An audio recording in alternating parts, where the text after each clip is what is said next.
What if the most important lesson you'll ever learn in your life isn't taught in any classroom? Look at this box.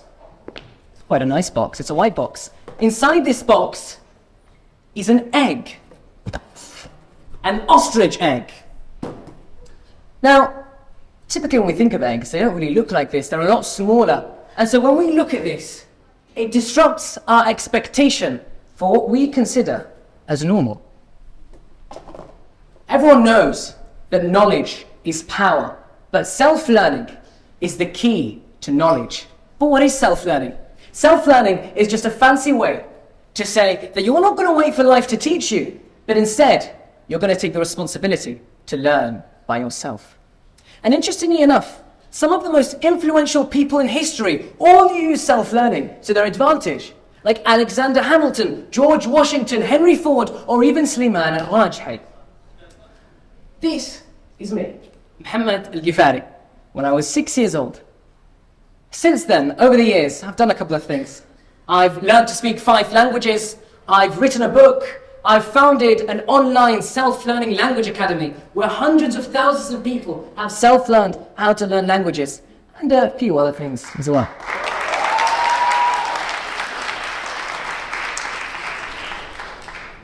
And let's start here, when I was 6.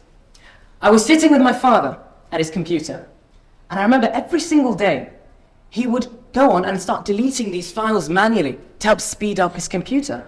And I always used to think to myself, there has to be a more efficient way to do this, a faster way. So I asked him, is there not a better way to do this?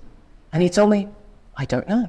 Look it up. And I did. I went online, I started to look it up, and I saw hundreds and hundreds of articles, and I was slightly overwhelmed. But given a few failed attempts, I managed to put together some basic programming that would automatically clean his computer for him.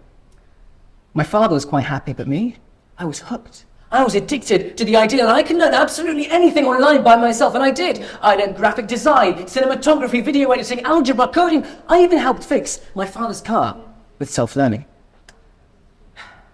Today, I'd like to share you my story with self-learning, how it changed my life, and how it might change your life too. The thing is, a lot of people, when they start thinking about the concept of self-learning, they might not know where to begin, or where to start, or what it looks like in its totality. And so here, I'm going to give and present today what I like to call the self-learning ladder, where in 4 steps, anyone can self-learn anything effectively if they truly desire. The first step is curiosity. You have to be curious. Do you know when you have a 5-year-old child and they're always asking why, and why? You have to embrace that in a child. You never can settle for not knowing the answer. I think for me personally, a story that resonates me in regards to curiosity is my story with Steve Jobs and Steve Wozniak. When I was 8 years old, I used to have this rapt fascination with Steve Jobs. It all started in 2014. I was sitting at the dinner table, and my mother came and told me about the release of the brand new iPhone 6. And I thought, they had a video, they had a keynote, I want to see this. And so I went online and I looked it up. And interestingly enough, I could see everything that I used to love in regards to the phones and technology. And so I started to see the years before that. And eventually I reached Steve Jobs, and I was hooked. I was addicted. My curiosity began to ask, what else is there to see? And so I went, and given a few years, I watched every single keynote from 1984 to 2011. If it wasn't for curiosity, I wouldn't have really cared to do as much as I could. There's a great saying that says, curiosity killed the cat. But remember this, satisfaction brought it back. The next last step on the self-learning ladder is goals. It's imperative, if not most vital, to have written goals, and preferably SMART goals. And if you don't know what SMART goals are, you can use that as an opportunity to self-learn today. But why do we need goals? Think of this. Imagine you get on your car and you start driving with no clue in the world where you want to go. You're just wasting your time, and eventually you're just going to go back home.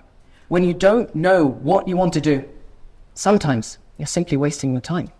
And so that's why it's imperative to have written goals. And as Brian Tracy said, goals which aren't written are simply dreams. Another important factor of having written goals is sometimes, I hear this a lot as a misconception, people will come to me and say, Muhammad, I always self-learn. I go on TikTok or YouTube and I say all these interesting facts. But the thing is, self-learning isn't simply facts and memorizing figures. It's the culmination of knowledge. And when you have written goals, you can have plans and you can have details and create yourself a mini curriculum of sorts. That's the beauty of writing down your goals. The third step on the ladder is resources. Now, resources can make or break your self-learning journey because everyone has a different way to how they like to learn. And everything today is free and available on the internet. It could be PDFs. It could be websites online. My personal favorite is YouTube. Thousands and thousands and thousands of hours to learn anything you want, from astrophysics to chemistry to finance, or even to languages. Because for me, I want to ask you all a question actually. Has anyone ever thought to themselves that they would like to try and learn something impossible? You know, for some people, it could be mathematics, finance. For others, it could be arts or crafts. For me, that was languages. I always thought that languages were impossible to learn, and I tried to learn when I was younger, but I failed to do so.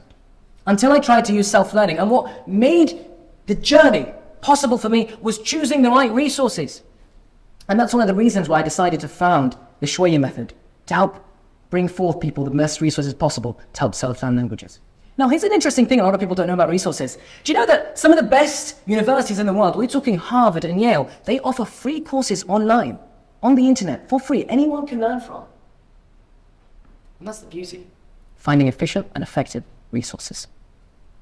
And before I go to the fourth and final step on the ladder, I'd like everyone to pay very close attention, because this fourth step, it's where the majority of people trip and fall on their faces. And it's consistency. Consistency, consistency, consistency. You have to be consistent if you want to learn. And that's regarding goals or learning or anything of the sorts. There's a saying I like to always say, and that's a little every day is better than everything today. Some people will begin the start of the year, it's 2024 guys, let's put our goals down. And then they're like, okay, every single day, I'm going to study for 2 hours. I'm going to learn all the things I never think I could. But then the second day comes, they barely really do anything. The third day comes, they're like, I'll do it after dinner. By day 4 or 5, they actually don't do anything. In fact, fun fact, between 80 to 90% of people that set New Year's resolutions don't end up succeeding. And in fact, within 2 months, they fail. So how can we be consistent? We'll go back to the saying, a little every day is better than everything today. If you focused on something just for 15 minutes a day, in a year, that would accumulate to almost 100 hours.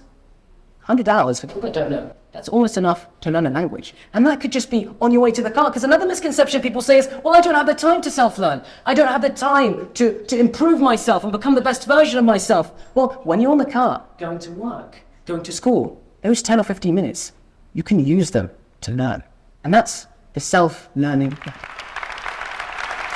Now, today, I travel the world through a program called TEDxMRIS, where we promote intercultural dialogue in multiple countries, from Qatar to the United Kingdom, to Greece, to Switzerland, South Korea. We even tried to go to North Korea. You can see more about that online. And the beauty of TEDxMRIS is we try to bring cultures together through languages and through intercultural dialogue. And I couldn't have reached where I've reached without self-learning. There's a beautiful quote by Jim Rohn that says, a formal education will make you a living, but a self-education will make you a fortune. And so I'll ask this question for the very last time. What if the most important lesson you'll ever learn isn't taught in any classroom? Thank you.